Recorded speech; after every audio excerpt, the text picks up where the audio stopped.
I grew up with what I now call a martyr complex. I grew up believing that I was here just to serve other people and that me and myself and my own needs just didn't matter. By the time I got to my third pregnancy, my body started to speak to me. I developed chronic fatigue and my health just deteriorated from there on. That made me say, okay, something's wrong here. I'm the common denominator here. Energetics can naturally be the perfectionists and they need everything to go their way. When I started doing this with my husband, this dyad process, it was the first time I felt fully listened to in my life and felt safe to say the things that I wanted to say. I'm happy to say, as a Christian woman, I was not familiar with self-pleasure. I had never considered it something that I could do. Pleasure is your birthright.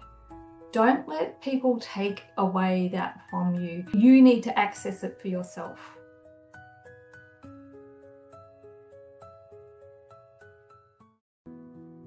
Hello, beautiful souls. It is Sophia from Sacred You. Thank you so much for being here. Before we dive into today's podcast, I do have a small request from my heart.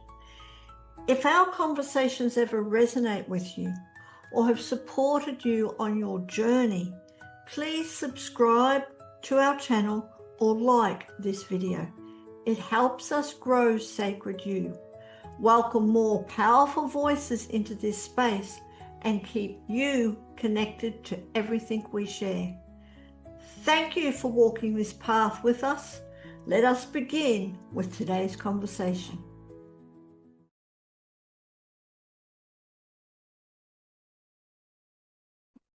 And welcome to another amazing session of the Pathways to Wellbeing podcast. Of course, my name is Sophia from Sacred You, and I'm truly excited because I'm speaking to the amazing Helen Rowlands today, and that's what's going to be an amazing conversation. So welcome, Helen. Thank you so much for joining us on the Pathway to Wellbeing. Thank you, Sophia. It feels a real privilege to be here. And over the weeks that I've got to know you, I'm very impressed by what you're doing and what you're offering. Thank you. Thank you so much. It is truly appreciated. But today we're here to talk about you. Yes.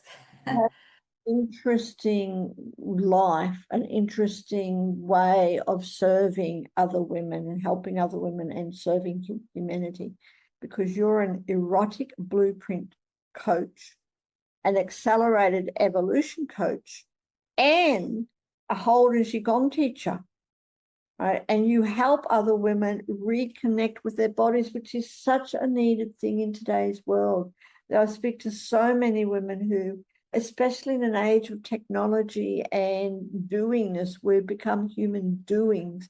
We have lost contact, lost connection with our bodies and blocked so much stuff off. So I'd love to, Helen, just to start, just tell us about you and tell us how you've become to who you are now and helping people, helping women with your message of pleasure is your birthright.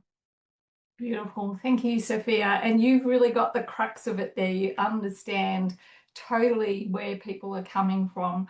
So I grew up in a Christian household. My father happened to be a minister of religion, and I grew up with lots of taboos. I grew up in a household where even children laughing and have fun was frowned upon, which was really sad. If we got too excited or too exuberant in our play, we would be sent off to our separate areas. So that was the milieu that I started off in and became involved in a Baptist church as a teenager, which probably had even more taboos than my dad in his Methodist ministry. And I grew up with what I now call a martyr complex. I grew up believing that I was here just to serve other people and that me and myself and my own needs just didn't matter. Then I married at 21 and I'm still with that lover.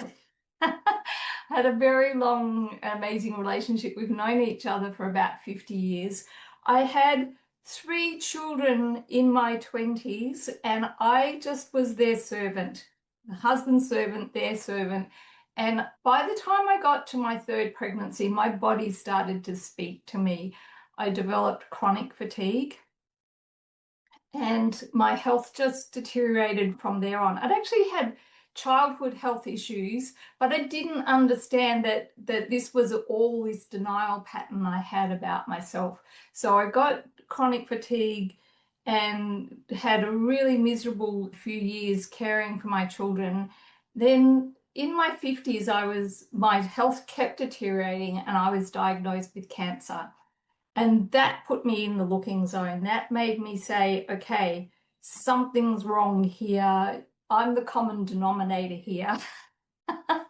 And so I was really seriously asking questions. How do I move from being this person who's just at the service of everybody else? And then I came across this woman called Jaya who created the Erotic Blueprints. This is around 10 or so years ago. She was doing Facebook Lives way back when I found her. This is early on in her business. And it gave me a framework. Suddenly I felt described for the first time in my life. So she described me as a high energetic and a sensual. So I'll explain what those terms are. But I was in the shadows of those blueprints. I was not in the fully embodied parts of those blueprints. And this has become my journey, how to be in my body, somatically aware, really knowing what brings me pleasure, how to access that in my life. So what happened when I heard the description of what an energetic is, I thought, that's me. There's something really powerful when someone explains who you are, your way of being. So an energetic feels all of the energy, and I'm extremely aware of the energy, as I suspect, Sophia, you are too. You can read the energy in other people. You can feel the atmosphere in a room when you walk in. So energetics easily go into overwhelm. And that was one of the things that was happening for me. I would go into a crowded space and my whole physiology would shut down and I would need to leave that space. Energetics, things can move too fast for them. So this is erotically or in their life as well. So Jaya says how you do sex is how you do life. And I'm the same. If things happen too fast, if my husband approaches me too quickly for anything in any way, I can just go into shutdown. So here's one of the biggest parts of being an energetic that was really affecting me. Energetics can naturally be the perfectionists and they need everything to go their way. And when you're bringing up 3 children and a husband and you're wanting everything to be perfect and your whole life to be ordered and everyone doing things the way you want, you are burning so much. I was burning up so much energy. It was leaving me just with terrible fatigue. So there's some of the shadows that I was living under. Then the sensual, you can see I'm a sensual because I always wear colors, I always wear textures, I've got my patterns on. This is my Qigong Year of the Snake shirt because it's a treasure. It's a nice schema of a snake rather than an actual snake, which I really like. And so learning that I was essential was really helpful, and I worked with my sensual part to start with because I was more resourced in that part. So sensuals love contouring touch. Massages are like air for essential. Food, I just love food. When I'm finished one meal, I'm thinking about what I'm going to eat for the next meal. I have foodgasms. When I'm eating food, I just feel so much pleasure. And I've given myself permission to feel that now. In the past, I would shut all of that sort of stuff down. But now I just take the pleasure from food and I just really enjoy every mouthful. Essential will often be the cook in the house because nobody else can get the flavors exactly right. You've got to have all the correct spices. all the right flavors. So in the shadow of the sensuals actually, even though essentials they love anything to do with the senses, if anything is off, they short circuit. So if the lighting's not right, if the smell in the room's not right, they can't relax into themselves. And I was really way into that shadow. Or they'll start thinking about the jobs that need to be done. My husband would be being affectionate with me, and I'd suddenly think, oh, there's washing in the washing machine. And that was it. I would drop right out. I was no longer reciprocating with him. Yeah, so this blueprint created this framework for my life and gave me a way forward, started me on the path of saying, I can help myself move out of the illness pattern that I'm in and into a health and wellness pattern. Love that. Thank you so very much for sharing that and explaining it. And I want to go deeper, especially into the blueprints and everything else. But I just want to take a moment, Helen, just to really honor you, and for being here and for sharing this with the world. And look, I've got so many questions. I think we're going to have a part 2. What I'd love to know, if you don't mind sharing, because this is a personal thing. You said, like, you married at 21. You've been husband for 50 years. But when you first started, you were, I would say, a people pleaser. But now you're stepping into your power. How has your relationship, it lasted so long, evolved from being, if I can say, subservient to your husband and your family to now being a powerful woman that you are? That's such a good question, Sophia. Yeah, we've adopted a lot of tools. We started reading books. My husband was really on the pathway to, long before I was. He just read loads and loads of books about relationship, and he would seek out things. I would say, truthfully, we were trauma bonded. We both had trauma histories. His father happened to be a minister of religion as well, and we had some very similar trauma patterns between us. But my husband was on the pathway from very early on. Then we found Jaya, and I just did everything that she suggested. I dived in. She became my teacher. And I went through her program. I think I cycled through her program 3 or 4 times before I decided to become a coach in her program. And I just found that she was speaking some truths, and she has a lot of practices that she teaches people. So we implemented those practices. I implemented them for myself and then in our relationship. So I started coming to my body. This is what an energetic likes, is off the body touch. And my whole body will light up just from playing with energy in the field. And I started these practices. I started doing them for myself, and then started requesting that my husband approach me in these types of ways. Of course, I married a person with an opposite blueprint, so he's a sexual and a kinky, and he found this weird, and he really rejected it to start with. He couldn't believe that I actually get turned on by not being touched on the body, but now he gets it because he can see. So we did that, and then through Jaya, I became involved in accelerated evolution. So one of the things we say about our relationship is that we now say we've had 5 relationships. We've been through a whole series of relationships. They've just all been with each other. So the commitment has been to grow together. The first relationship wouldn't even rate as survival. We fought like cats and dogs once we got married for the first couple of years of our relationship, and we found intimacy really difficult.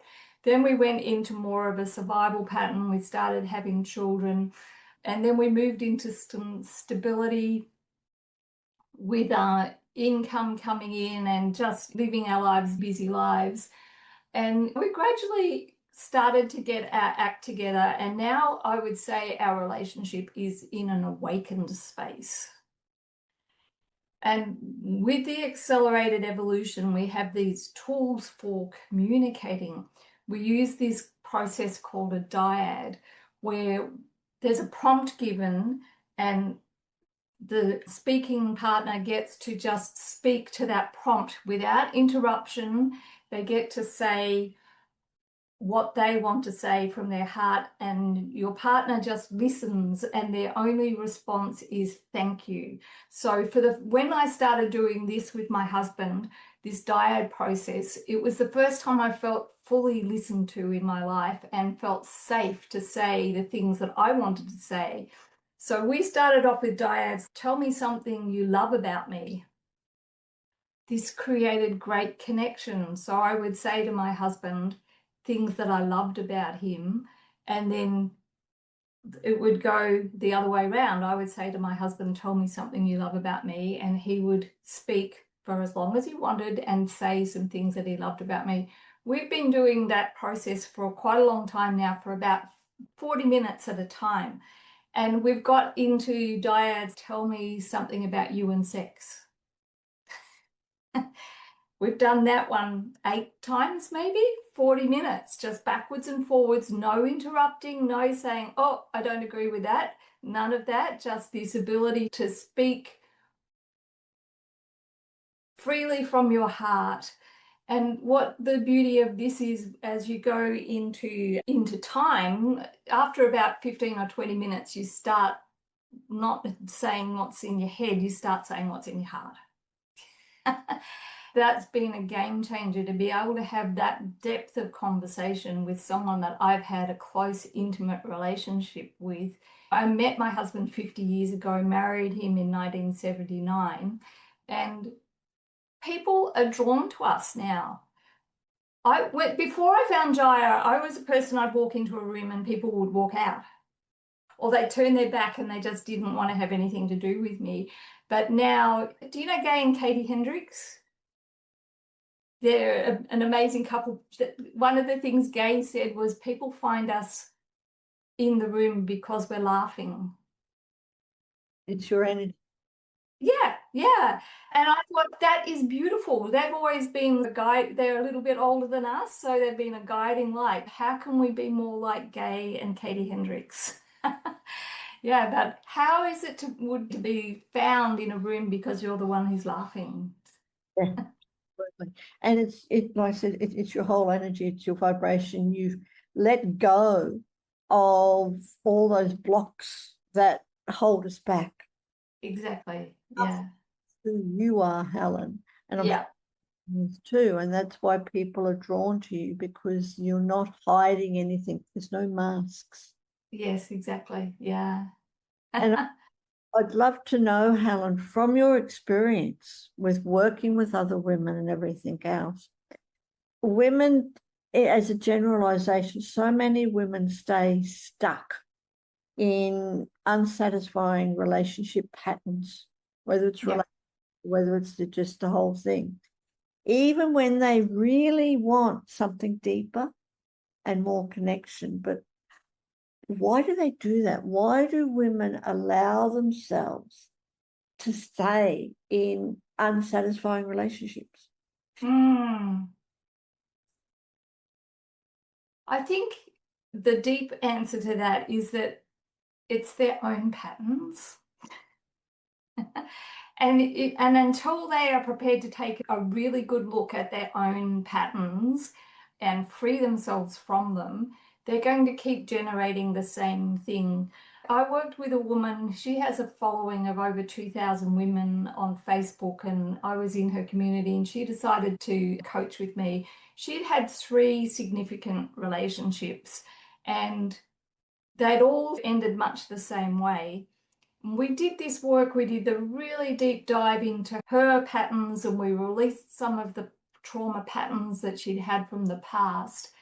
And she manifested this amazing man whose surname is Makepeace, and they are just having this absolutely incredible relationship. So what I'm saying is, from experience, she released the patterns that were holding her and the expectations and the beliefs that all men are horrible and that they're going to take advantage of her. I grew up in that environment. My mum was a man hater, and I had that fed to me. Men are not trustworthy. And that's how she treated my father. So my father ended up being a not trustworthy person. So I think that this is a part that a lot of people miss, that they miss healing their own patterns and looking at those things like that input into my mind. Men are not trustworthy. You should never let yourself be in a room alone with a man. All this sort of patterning that I'd had from my mother, I needed to let go of that. Yeah. Absolutely. No, I can see that, because it all starts with ourselves. Yes. Yeah. Absolutely. And what about, we mentioned, and it could be the same too, we mentioned that a lot of women feel disconnected from their bodies. Hmm. Where does that actual disconnection begin? Where does it begin? It begins when you're a toddler and you're told not to touch yourself. Yeah. Or even younger, that you aren't given sovereignty over your body. Then, it's given in the cultural taboos, how you can dress, what is acceptable. And then I think Hollywood has a lot to do with it.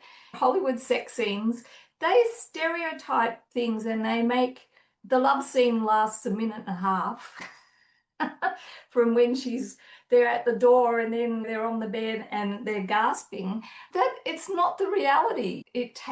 Arousal takes time. I think lack of education.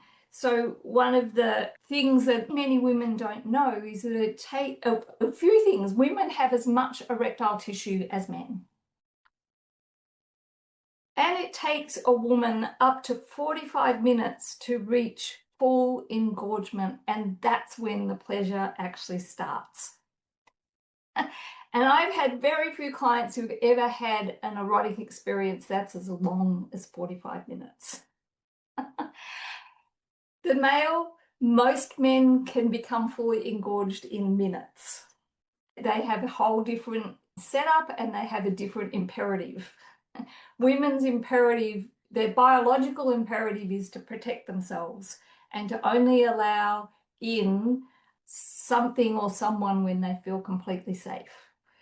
A man's biological imperative is to reproduce himself.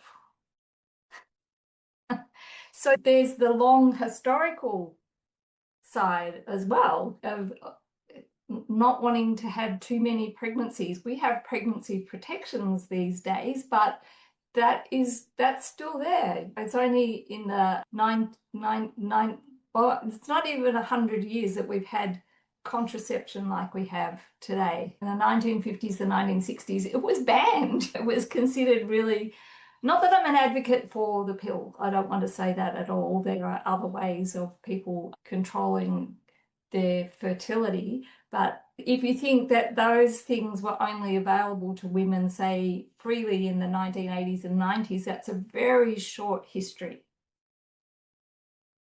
We've got all our ancestors behind us who had to protect themselves from pregnancy, yeah, to be able to live their lives. And it makes total sense. Yeah. That's coming down through the generations, and we end up in a world today where we're not connected because to our bodies, because we have that ingrained protection fear, as yes, like that's come down through the generations. Yep. It's total sense. So what do we do? Let's go into your discovery process. What does it look like, and how do we overcome those fears, those blockages? How can women really experience what gives them pleasure? I think that there's many aspects to that question. I think it really does help to have a mentor. Really does help to have some coaching. You've used the word stuck a few times. Most women have had an experience or a number of experiences that are keeping them stuck. They're keeping them in survival. And with the accelerated evolution tools, I'm able to clear those blockages. We say we can do what a psychologist will take a few years to do in a 45-minute session. with those tools. They're so amazing. They're somatic tools, so they really, there's no hands-on touch, but they really just get right into where that is stuck in the body and help release it. And so I've done a lot of that work myself with mentoring and personal releasing, setting aside time for yourself, for your pleasure. So one of my biggest growth commitments that I made to myself was to do 100 days of self-pleasure. This is something I don't recommend for people to do without a mentor, because it just blows your nervous system wide open. It was a commitment to 45 minutes of being present to my body, pleasuring myself, finding out what my body is actually really capable of. It's pretty astounding when you start to find out. I didn't do it day after day. I gave myself grace days. It was about 150 days that I did, but it was a practice that I took on. So I didn't start at saying I'm going to do 100 days of self-pleasure. I started at doing a little bit here and a little bit there. I'm happy to say, as a Christian woman, I was not familiar with self-pleasure. I had never considered it something that I could do. And so I just started a little bit here, a little bit there, committing some time, making sure there were no interruptions, that I could just explore the capabilities of my own body. There's a beginning answer and an end answer, and then there's a lot of process that goes on in between. Yeah. There would be. I'm sure. Yeah. And I'd just like to honor you for sharing that, honor you for time for you. Because we live in a world, I said, where still we're always doing. And to taking time, 45 minutes, it's only 45 minutes, but in today's world, 45 minutes is a lot. Yeah.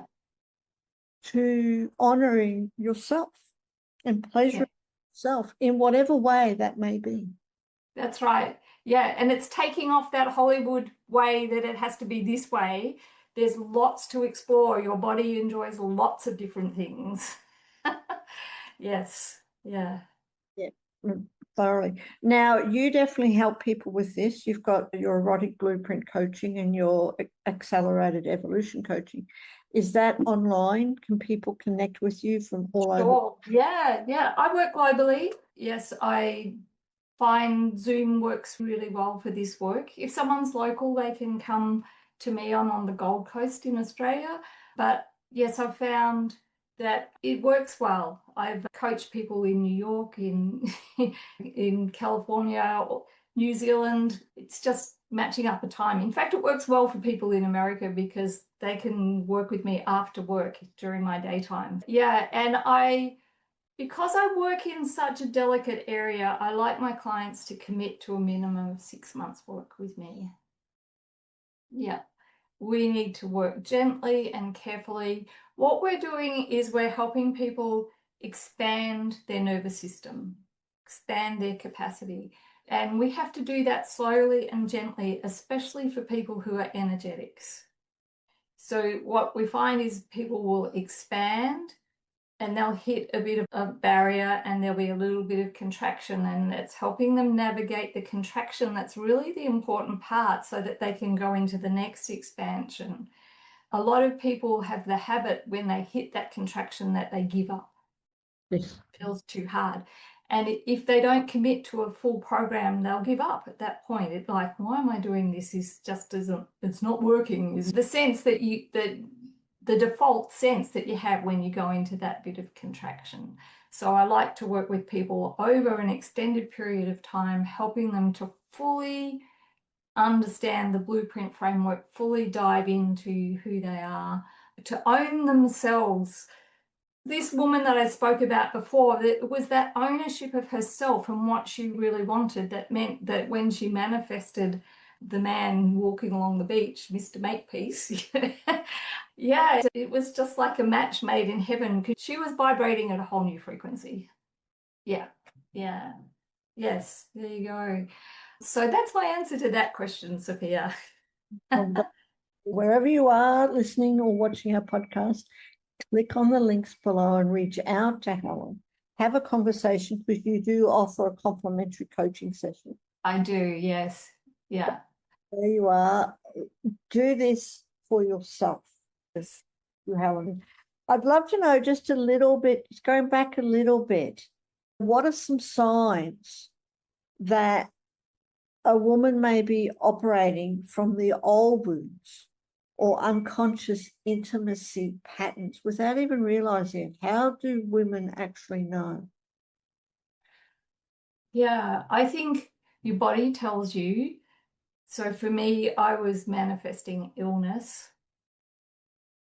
And that's at the extreme end. That's when you have been denying yourself for so long. The body will keep upping the message to you. It's having repeated failed relationships or not even getting a date or finding that you go on a date and the man is dishonest or he's not what he's saying he is. I hear a lot of that, and I think part of that is coming from the energy of the woman as well. I always think it's a two-way thing. I've heard people talk about going on a date with a man and then they find he's actually married to to somebody, but he's just wanting to play the field, stuff like that. So if you're manifesting stuff like that, that's an issue. You know, if you're not manifesting a clean, like-minded man, expecting people in sacred you are on the awakening journey, and there are awakened men out there. Yeah.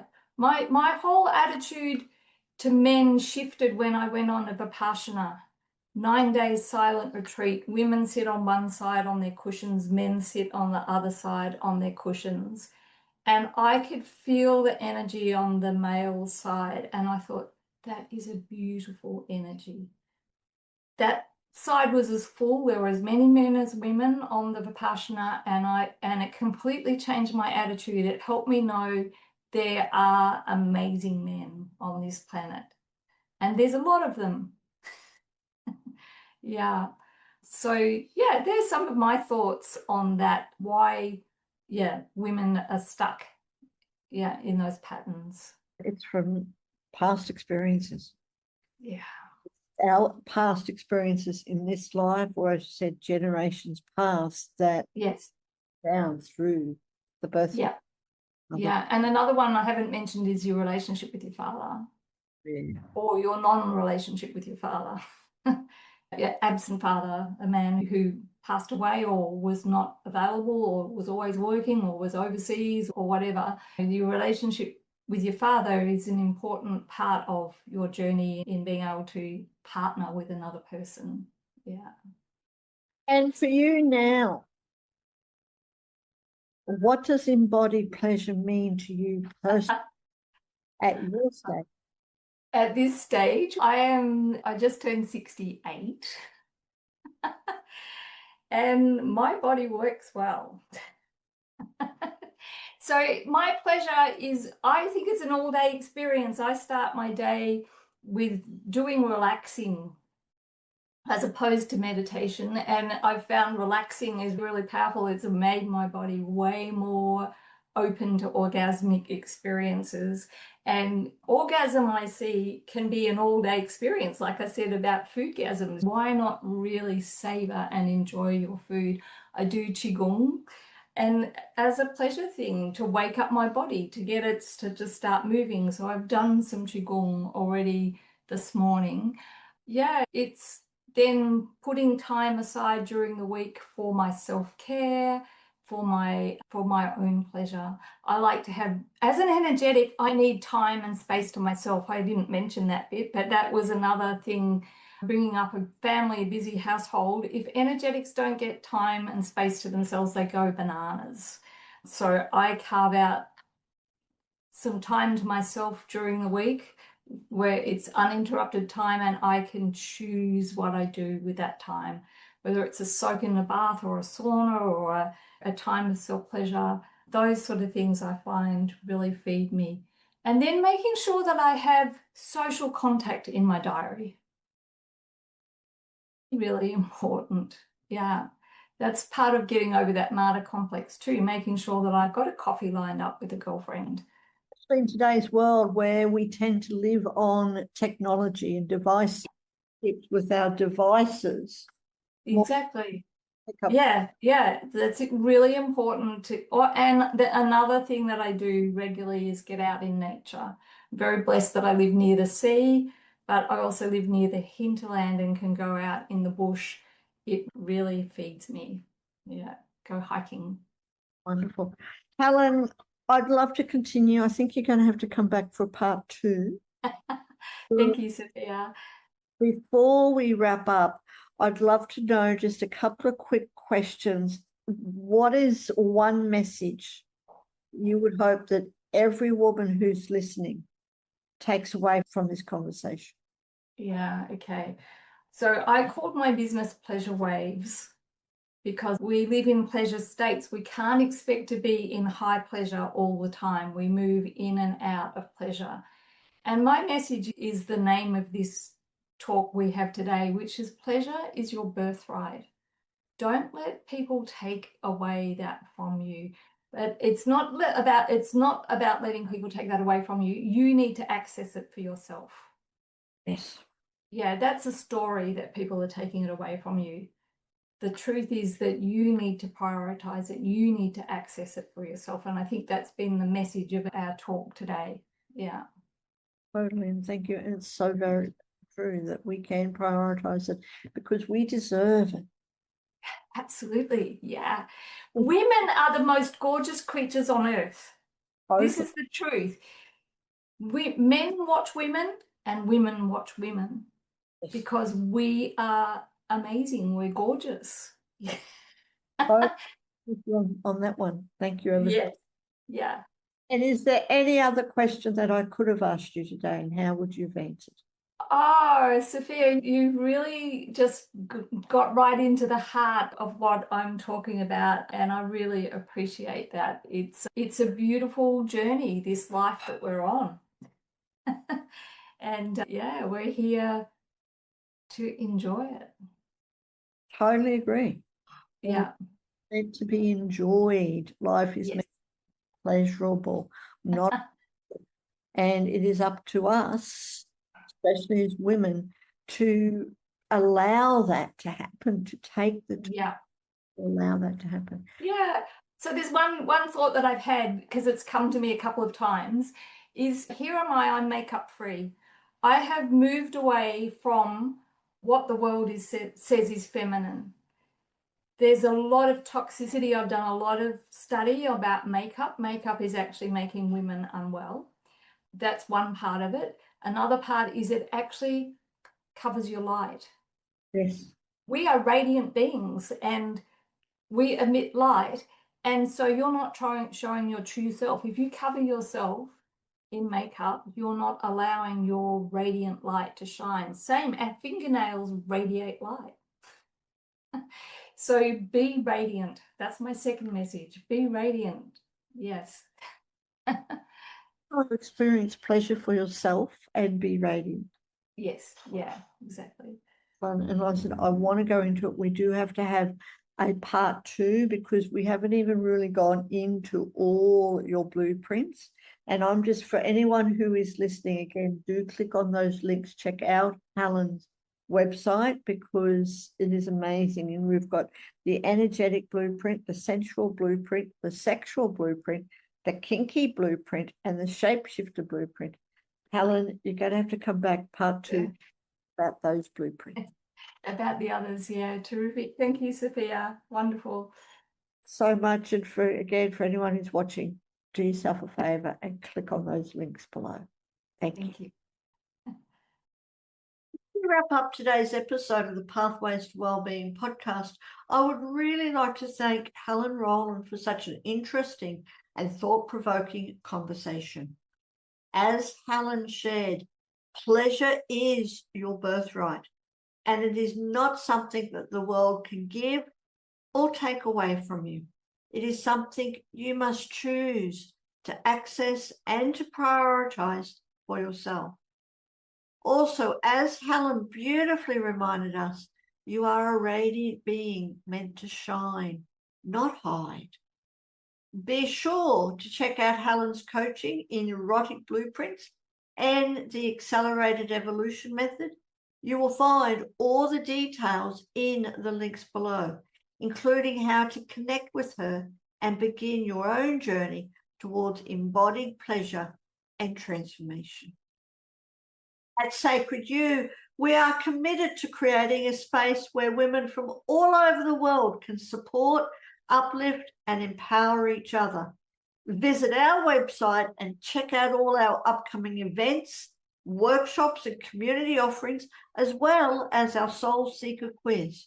We are at www.sacredyou, that's the letter U, .love. And as always, if this episode spoke to you, please subscribe to our podcast, share it with a friend, or leave us a review.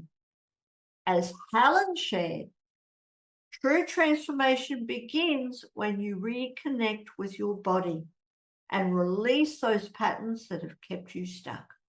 Healing is not about overnight change. It is about small intentional steps towards awareness, self-pleasure, and self-worth. Until next time, stay grounded, stay inspired, stay connected, and keep walking your pathway to well-being.